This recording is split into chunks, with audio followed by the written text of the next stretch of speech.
Kaisini sanmungno twiwi chasalni diporo kaisa Kokthum panda khwlaikha Amra Bangali bodol Osalo bugrakhorni Shivnagarni bodolni tangnok kotoro kaisa Kokthum panda khwlaio Kokthum pandao bodolni adong sakha kisa swkango haktorni nokphang montrini luajimung bai kaisa commission songsajago Aboni naharmung wngkha bwswkang salo national education policy wo bo kokno medium khanai gosi naharjaknai Aboni loge loge bo kok bai hafangni samung humung tangjaknai khanai saka Aboni bagai je committee khajago borak hakotor fani thaniwa kaisa koklam yafarka দেশের দিন পর্যন্ত যে ত্রিভাষা সূত্র ছিল যেখানে স্থানীয় ভাষা এবং ছিল ইংরেজি হিসেবে আন্তর্জাতিক ভাষা এগুলিকে অস্বীকার করে শুধুমাত্র হিন্দি ভাষাকে প্রাধান্য দেওয়া হয়েছে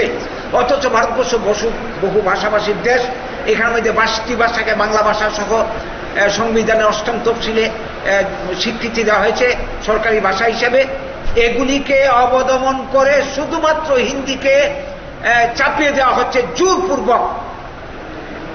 এই যে বিষয়টা এই বিষয়টাকে আমরা কোনো মতে মানতে পারছি না কারণ এই নীতি যদি কার্যকরী হয় শুধু বাংলা ভাষা নয় বাংলা ভাষার মানুষ আমরা যারা রয়েছি আমাদের ছেলেমেয়েরা আমাদের জাতির উপর এটা যেমন ভাষার